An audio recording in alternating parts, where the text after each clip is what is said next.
যত দ্রুত সম্ভব সুস্থ হয়ে তিনি নির্বাচনী লড়াইয়ে থাকুন, তাকে আমরা সেরূপেই দেখতে চাই, যেভাবে দেখে অভ্যস্ত। আমরা এই নিয়ে কোনো রাজনীতি চাই না, কোনো রাজনৈতিক কদর্য বিতর্ক তৈরি হোক, এটা আমরা চাই না। আমরা এর মধ্যে কোনো রাজনৈতিক আক্রমণ, প্রতি আক্রমণ, বিবৃতি, পাল্টা বিবৃতি চাই না। আমাদের যেটা বক্তব্য সেটা পরিষ্কার, যে মুখ্যমন্ত্রীর বাড়ির কাছে কেউ ছুরি নিয়ে পৌঁছে যাচ্ছেন। মুখ্যমন্ত্রী মাত্র কয়েকদিন আগেই গাড়ির ব্রেকের জন্য তার মাথায় আঘাত লেগেছে। মুখ্যমন্ত্রী একবার হেলিকপ্টার থেকে নামবার সময় চোট পেলেন। তা বারবার মুখ্যমন্ত্রী এ ধরনের যদি চোটের শিকার হন, তাহলে তার যে নিরাপত্তা বলয় আছে তারা কি করছিলেন? আমরা আমাদের উদ্বেগের সঙ্গে সঙ্গে এই প্রশ্নটা তুলেছি। এটার মধ্যে কেউ দয়া করে রাজনীতি জড়াবেন না, এই কারণেই, কারণ আমাদের সঙ্গে রাজনৈতিক মতভেদ থাকতে পারে, রাজনৈতিক আক্রমণ প্রতি আক্রমণ থাকবে, এটা স্বাভাবিক। কিন্তু দিনের শেষে তিনি একজন মুখ্যমন্ত্রী এবং আমাদের সকলের মুখ্যমন্ত্রী। একজন মহিলা মুখ্যমন্ত্রী একলা থাকেন, তিনি তার ঘরের মধ্যে পড়ে যেতেই পারেন। কিন্তু যারা অবিবেচকের মতো ওই পোস্টটি করেছিলেন, আমাদের বক্তব্য হচ্ছে ভবিষ্যতে শুধু তারা নয়, এ ধরনের কাজ থেকে সকল রাজনৈতিক দলের কর্মীদের বিরত থাকা উচিত। মুখ্যমন্ত্রী রক্ত না পুছিয়ে রক্তমাখা একটা পোস্ট করে দিলেন, আর এটা যদি ঘরে না হয়ে বাইরে হতো। মুখ্যমন্ত্রীর নিরাপত্তার সঙ্গে, মুখ্যমন্ত্রীর শারীরিক অবস্থার সঙ্গে কিন্তু রাজ্যের নিরাপত্তা, রাজ্যের শৃঙ্খলা জড়িয়ে আছে। সুতরাং এটা ঠিক হয়নি। আমরা তাদের বিরুদ্ধে কিছু বলিনি। যারা এটা করেছেন, আমার মনে হয় না গোটা তৃণমূল কংগ্রেসের দলের এটা মত। আমি যে কথা বলছি, আমাকে অনেকে ফোন করে জানিয়েছেন যে আপনার অবস্থান ঠিক। আমি যেটা বলছি সেটা কোনো দলের কথা বলছি না। আমি বলছি কোনো সুস্থ রাজনৈতিক সংস্কৃতিতে কোনো সুস্থ রাজনৈতিক কর্মীর কাছ থেকে এটা প্রত্যাশা করা যায় না। এরকম ভুল যদি আমিও করি, আমাকেও রেস্ট্রেন করা উচিত এবং প্রত্যেকের এই ব্যাপারে সচেতন থাকা উচিত। কারণ মুখ্যমন্ত্রী কোনো টম ডিক অ্যান্ড হ্যারি নন। তার একটা পোস্ট, এখন একটা নির্বাচনের উত্তাপ আছে, সেখানে আপনি চালিয়ে দিলেন, তো মানুষ তো সেটা নিয়ে আজকে সোশ্যাল মিডিয়ায় কাণ্ডজ্ঞানহীন কিছু লোক পক্ষে বিপক্ষে অনেক রকম লেখে। তার মুখ্যমন্ত্রীকে নিয়ে যদি বারবার বিভিন্ন ধরনের বিতর্ক তৈরি হয়, আর বিতর্ক তৈরি করার যারা ওই পোস্ট করে সুযোগ করে দিয়েছেন, তারা তো মুখ্যমন্ত্রীর রাজনৈতিক উচ্চতার সঙ্গেই সুবিচার করেননি।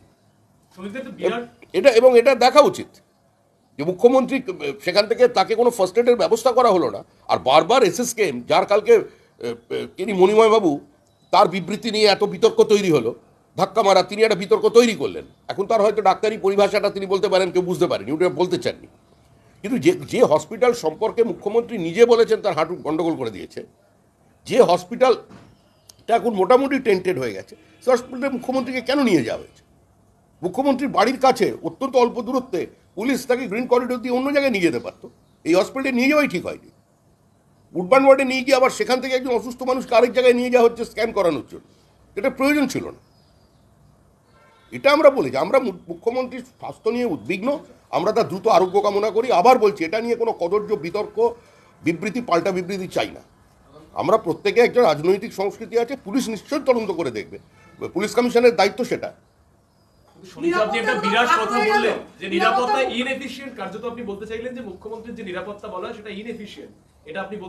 এটা আমি বলতে চাইলাম না, এটা প্রত্যেকটা মানুষেরই বক্তব্য। একজন মুখ্যমন্ত্রী, তার যে নিরাপত্তা থাকবে, সেখানে অ্যাম্বুলেন্স থাকবে, ডক্টর থাকবে, নার্স থাকবে, প্যারামেডিক্যাল স্টাফ থাকবে। তার সামান্যতম প্রাথমিক চিকিৎসা করা হলো না, তাকে ব্যক্তিগত অন্য গাড়িতে তাকে নিয়ে যেতে হলো হসপিটালে, আর হসপিটালে গিয়ে তার রক্ত মোছানোর পরিবর্তে তার ছবিটা তুলে পোস্ট করলেন। আমাদের বক্তব্য এইটাই। এটার মধ্যে তো আমরা কোনো রাজনীতি করছি না, রাজনীতি দেখা উচিত নয়। এবার এই ছবির পরিবর্তে কিছু লোক লিখতে শুরু করেছে, এতে কি সামগ্রিকভাবে মুখ্যমন্ত্রীর ভাবমূর্তি নষ্ট হচ্ছে না? মুখ্যমন্ত্রীর সঙ্গে তো রাজ্যের ভাবমূর্তি জড়িয়ে আছে, সেটাকে কি কালিমালিপ্ত করা হচ্ছে না? এটা নিয়ে রাজনৈতিক বিতর্ক বন্ধ হোক, আমরা এটা চাই না। আর ভবিষ্যতে যাতে এ ধরনের ঘটনা না ঘটে, পুলিশকে সচেতন থাকতে হবে। নাকি রক্তচাপজনিত কোনো কারণে পড়েছেন, সমস্ত কিছু দেখছে বিজেপি। সিএম ব্যক্তিগতভাবে যখন ঘরের মধ্যে থাকেন, সেখানে নিরাপত্তা রক্ষীরা থাকবেন। প্রাক্তন রাষ্ট্রপতি বাথরুমে পড়ে যাননি। বিজেপি শকুনের রাজনীতি করছে, তৃণমূলের অভিযোগ। আমার মনে হয় মানুষ চিলকেও চেনে, শকুলকেও চেনে, পায়রাকেও চেনে, চড়ুইকেও চেনে। মানুষই ঠিক করে দেবে কোনটাকে। আমরা এই বিতর্কে থাকতে চাই না। মণিময় বাবু কি বলেছেন, কি বলেননি, বিটুইন দ্য লাইন্স কি আছে, তিনি সচেতনভাবে বলেছেন কিনা, না তাকে বলানো হয়েছিল, পরে তাকে উইথড্র করানো হয়েছে কিনা, এই নিয়ে 100 বিতর্ক হতে পারে। আমরা এই বিতর্কে অংশগ্রহণ করছি না। আমরা শুধুমাত্র পুলিশের কাছে এটাই বক্তব্য, তারা বিষয়টা যখন দেখবেন তারা যাতে ভবিষ্যতে মুখ্যমন্ত্রী নিরাপত্তার ব্যাপারটা তারা সুনিশ্চিত করবেন, আর এই ধরনের বিতর্ক যাতে না তৈরি হয় তাতে প্রত্যেকে যত্নশীল হবে। সেটা আপনাদের এত জানার ইচ্ছা থাকলে আমরা যা বলার বলেছি, বাদ বাকিটা আপনারা তাদেরকে জিজ্ঞাসা করুন। এসএসকেএম সেটা মণিময় বাবুকে জিজ্ঞাসা করুন। আমরা এই বিতর্ক চাই না, আমরা মুখ্যমন্ত্রীর সুস্থতা চাই, এই নিয়ে কোনো রাজনৈতিক বিতর্ক আমরা চাই না। এই রাজ্যে এক দফায় ভোট চাইছে তৃণমূল কংগ্রেস। আজকে সাংবাদিক বৈঠক করে তারা জানিয়েছে যে তারা জোরালো দাবি জানাচ্ছেন এই রাজ্যে লোকসভা নির্বাচন যাতে এক দফায় এবং রাজ্যে গণতান্ত্রিকভাবে ভোট করানোর জায়গা রয়েছে, পরিবেশ রাজ্যে তো একদম গণতান্ত্রিকভাবে ভোট করানোর পরিবেশ আছে, যেখানে ব্যালট পেপার খেয়ে ফেলছে। তো এবারে তো ইভিএম বক্স ওটা খাওয়া এখনো শিখতে উঠতে পারেনি, সেই জন্য অসুবিধা হচ্ছে এক দফায় ভোট করতে গেলে। ওটারে কোনো খাওয়ার ট্রেনিং পায়নি। আজকে 7-8 দফায় যদি রাজ্যে ভোট হয় সেটা বাংলার লজ্জা, বাঙালির লজ্জা, এটা অস্বীকার করবার কোনো জায়গা নেই।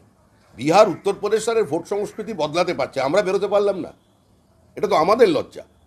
অনেক ব্যথা নিয়ে, একরাশ দুঃখ নিয়ে, হতাশা নিয়ে নির্বাচন কমিশনের এই বহু দফার ভোটকে স্বাগত জানাচ্ছি। একটি প্রশ্ন, যে তৃণমূলের তরফে বলা হচ্ছে কেন্দ্রীয় বাহিনীর প্রয়োজন নেই ভোটে, যদি কেন্দ্রীয় বাহিনী আসে তারা যেন মানুষকে ভয় না দেখায়। 27 দিনে 56 জনকে খুন করেছিলেন, ভুলে গেছেন? সব সময় হিসাব হবে, বন্দুকের বদলা বন্দুক দিয়ে নয়, আইনি বিচার হবে।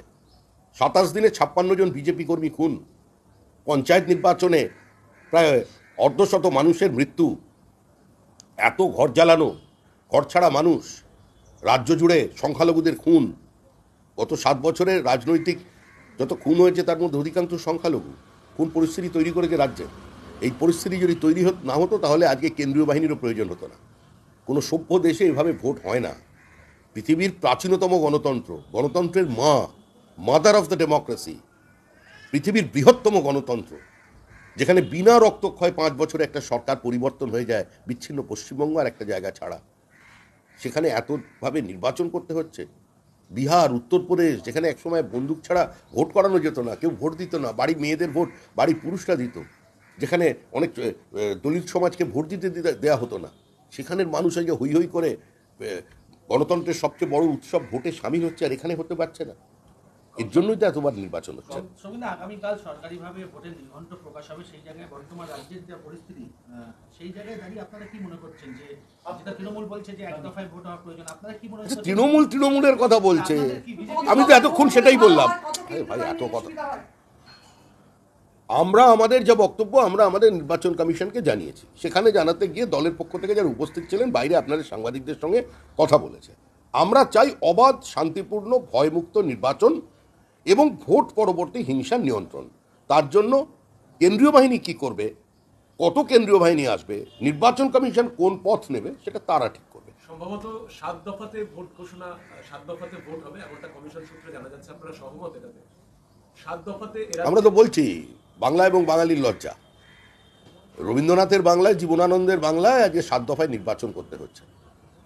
বলছি তো, অনেক লজ্জা নিয়ে, অনেক ব্যথা নিয়ে নির্বাচন কমিশনের এই অবস্থানকে, তাদের এই সিদ্ধান্তকে স্বাগত জানাচ্ছি। বিজেপির বিরুদ্ধে নির্বাচন কমিশনের চিঠি তৃণমূল কংগ্রেসের, তাদের বক্তব্য যে জনগণের অর্থ ব্যয় করে রাজনৈতিক উদ্দেশ্যে যে বিজ্ঞাপন, উত্তরপ্রদেশ এবং মোদী সরকারের বিরুদ্ধে সেই অভিযোগ তৃণমূল কংগ্রেসের। আমার মনে হচ্ছে যে রাজনৈতিক সুস্থতা নয়, মানসিক সুস্থতা হারিয়ে ফেলেছে। এখনো মডেল কোড অফ কন্ডাক্ট শুরু হয়নি, নির্বাচন ঘোষণা করা হয়নি। এখন বিজ্ঞাপন নিয়ে তাদের মাথা ব্যথার কারণ কি? আর রাজ্য সরকার যে বিজ্ঞাপন দিচ্ছে কেন্দ্রীয় সরকারের বিরুদ্ধে, রাজ্য সরকারের টাকা খরচা করে, এটা পারে কোনো রাজ্য সরকার এভাবে বিজ্ঞাপন দিতে? এইটার কি কোনো চল ভারতবর্ষে এর আগে অতীতে ছিল নাকি? কোন রাজনীতি শুরু করেছে? এটা কোনো সুস্থ রাজনীতি, সুস্থ রাজনৈতিক সংস্কৃতির পরিচায়ক নয়। অভিষেক বন্দ্যোপাধ্যায় চ্যালেঞ্জ করেছিলেন, 48 ঘন্টা সময় পেরিয়ে গেল। কে? অভিষেক বন্দ্যোপাধ্যায় চ্যালেঞ্জ করেছিলেন, তৃণমূল কংগ্রেসের বক্তব্য 48 ঘন্টা পেরিয়ে গেল, এই বিজ্ঞাপন নিয়ে চ্যালেঞ্জ করেছিলেন অভিষেক। 48 ঘন্টা সময় পেরিয়ে গেল, এখনো পর্যন্ত সেই শ্বেতপত্র বা বিজেপির তরফ থেকে বলা হয়েছিল চ্যালেঞ্জ গ্রহণ করা হবে, কি হলো? আপনিও চ্যালেঞ্জ করুন না, মাইক টাইসনের সঙ্গে রিংয়ে গিয়ে বক্সিং লড়বেন, চ্যালেঞ্জ করে দিন ওকে। অপেক্ষা করুন 72 ঘন্টা, উত্তর পান কিনা দেখবেন। আরে নরেন্দ্র মোদীকে চ্যালেঞ্জ করবেন, বিজেপিকে চ্যালেঞ্জ করবেন, চ্যালেঞ্জ তো করবেন, মানুষ তার উত্তর দেবে। আমাদের চ্যালেঞ্জ তো মানুষ গ্রহণ করবে, মানুষ উত্তর দিয়ে দেবে। আবারও শীর্ষ আদালতের প্রশ্নের মুখে এসবিআই, নির্বাচনী বন্ডের নম্বর এড়িয়ে যাওয়ায় প্রশ্ন শীর্ষ আদালতের, আগামী সোমবারের মধ্যে এসবিআই কে জবাব দেওয়ার জন্য নোটিশ দেওয়া হবে। সুপ্রিম কোর্টও দিল্লিতে, এসবিআই হেড অফিসও দিল্লিতে, ওটা দিল্লি থেকেই পেয়ে যাবেন, এ নিয়ে আমার কিছু বলার নেই। সুমিতা, প্রথম দফায় আপনারা প্রার্থী তালিকা ঘোষণা করেছেন, কিন্তু এখনো প্রায় 22টা প্রার্থী তাদের নাম প্রকাশিত হয়নি। বিজেপির এত তাড়াহুড়ো নেই, আপনারা তো তাড়াহুড়ো বুঝে। বিজেপির নেই, বিজেপির কর্মীদের নেই, নেতাদের নেই, প্রার্থীদের নেই, আপনারা চিন্তিত কেন? আমরা কবে আমাদের প্রার্থী তালিকা বার করবো সেটা সংবাদ মাধ্যম ঠিক করবে না, ঠিক সময় জানতে পারবে। তৃণমূল বলছে যে আগামীকাল নির্ঘণ্ট প্রকাশ, আপনারা বোধহয় বাঘ মারতে গেছেন, বন্দুক নিতে ভুলে গিয়েছিলেন, লাঠি নিয়ে চলে গেছেন, এরকম একটা পরিস্থিতি। বেকার, তারা বন্দুক বাঘ লাঠি সব হতে দিন না, 2 মাস যাক না। এইসব ব্যাঘ্র শাবকদের দেখবেন, এদের চেহারাটা দেখবেন কিরকম। আমি তো দাড়িভিটের ছাত্রবৃত্তির ঘটনায় আদালত অবমাননার রুল জারি করলো কলকাতা হাইকোর্ট, সেখানে রাজ্য সরকার কার্যত ভর্ৎসনা করা হয়। মুখ্য সচিব, স্বরাষ্ট্র সচিব, এডিজি, সিআইডির রাজ্য সরকারের অবস্থানে ঠিক আছে। রাজ্য সরকার কিছু ধর্মান্ধ মৌলবাদীকে বার্তা দিতে চায় যে রাজ্য সরকার তাদের পক্ষে। বাংলার মাস্টারমশাই চেয়েছিল বলে উর্দুর মাস্টারমশাই পাঠিয়ে দিয়েছেন, যারা প্রতিবাদ করেছিলেন তারা গুলি খেয়েছেন, যারা তার কোনো ব্যবস্থা হয়নি, তাদের আর্থিকভাবে কোনো ক্ষতিপূরণ দেওয়া হয়নি, সেই পরিবারের পাশে সরকার নেই, কারণ তারা উর্দু শিক্ষকের বিরোধিতা করেছিলেন। রাজ্য সরকারের কাজ করেছে, ভোটের বার্তা পাঠিয়ে দিয়েছে। এখানে একটা প্রশ্ন, সেটা হচ্ছে 2023 সালের 10 মে এনআইএ তদন্তের নির্দেশ দিয়েছিলেন বিচারপতি মান্থা। যে অভিযোগ উঠে আসছে তাতে 10 মাস কেটে গেলেও রাজ্য পুলিশের কাছ থেকে কেন্দ্রীয় এজেন্সি বারবার চাওয়া সত্ত্বেও কোনো নথি হস্তান্তর করা হয়নি। দেখুন, এর জন্যই তো বলছি এই সরকারটা থাকলে কোনো কিছুই করা সম্ভব নয়। ভোট পরবর্তী হিংসায় আদালতের নির্দেশে সিবিআই যে তদন্ত করছে, সেখানে রাজ্য পুলিশের তো সহযোগিতা অনেক দূরের কথা, তারা সাক্ষীদের হস্টাইল করেছে, ভীত সন্ত্রস্ত করেছে, প্রমাণ লোপের ব্যবস্থা করেছে। তো এক্ষেত্রে দাড়িভিটের ক্ষেত্রেও সেটা হবে, এটাই তো স্বাভাবিক। যদি সহযোগিতা করতো সেটাই অস্বাভাবিক হতো। সন্দেশখালী বিতর্কে ক্রমে ক্ষোভের আঁচ আরো বাড়ছে। এবার রাষ্ট্রপতির কাছে অভিযোগ সন্দেশখালীর মহিলাদের, 11 জন প্রতিনিধি, 6 জন মহিলা রাষ্ট্রপতির দরবারে। দেখুন, দেশের সর্বোচ্চ ব্যক্তিত্বের কাছে যদি সন্দেশখালী থেকে মানুষ প্রতিবাদ জানাতে যায়, তো আমার মনে হয় রাষ্ট্রপতিও তাদের অবস্থাটা গুরুত্ব সহকারে বিবেচনা করবেন, এবং রাষ্ট্রপতির যে নির্দিষ্ট সীমাবদ্ধতা আছে তার কর্মক্ষেত্রে, সেটা থেকে তিনি ব্যবস্থা করবেন। তাদের থেকে শুনে অন্তত রাষ্ট্রপতি বুঝতে পারবেন যে এখানে কি পরিস্থিতিতে ওই দ্বীপের মানুষগুলো ওই ডিফিকাল্ট টেরেনে তারা কিভাবে বসবাস করছে। শাহজাহানের 3টি বিশেষ গাড়ি সিজ করা হয়েছে এবং এতে তার ভাইয়েরও একটি এসইউভি তোলা হয়েছে। দেখা যাচ্ছে গাড়ির দাম 23 লক্ষ টাকা, 27 লক্ষ টাকা, এরকম একটি গাড়ি। তো এই শাহজাহানের ও নিয়ে আমাদের কোনো উৎসাহ নেই, কারণ আমাকে তো চড়তে দেবে না। শাহজাহানের গাড়ি টেনে নিয়েছে, অ্যাটাচ করবে, থানায় ঢুকে যাবে, কিছুদিনের পর স্ক্র্যাপ হয়ে যাবে। আমার কি হবে? আমার গাড়ি নেই, ওই নিয়ে আমাদের কোনো চিন্তা নেই। দেখুন, এগুলো সমস্ত তৈরি হয়েছে একটা নির্দিষ্ট ভাবনার ফসল হিসেবে। শাহজাহান কোনো বিচ্ছিন্ন ব্যক্তি নয়, ব্যাপারটা ধরা পড়ে গেছে। এরকম চারিদিকে শাহজাহান আছে, ভিন্ন নামে আছে, ভিন্ন বেশে আছে। ঠিক আপনার সঙ্গে পুরো সহমত অর্জুন সিং। তিনি কিছুক্ষণ আগে জানিয়েছে যে সন্দেশখালী ঘটনার পর থেকে চুপ করে বসে থাকতে পারছিলাম না, বিজেপির সঙ্গে যোগাযোগ রাখছিলাম, বিজেপি অবশেষে আমায় ফিরিয়ে নিল, আমি কৃতজ্ঞ। সন্দেশখালী ঘটনার পর থেকে ওনার এই বোধোদয় হয়েছে যে উনি বারবার যা ঘটনা দেখছেন চুপ করে বসে থাকতে পারছেন। চলো ডাক এসেছিল। সে তো প্রত্যেক মানুষেরই তো একটা সংবেদনশীল মন থাকে।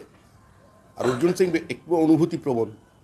যেভাবে ব্যারাকপুরকে, ভাটপাড়াকে কার্যত একটা উপদ্রুত অঞ্চল বানিয়ে দেওয়া হয়েছিল, সেটা তিনি দেখছিলেন, হয়তো কিছু করতে পারছিলেন না।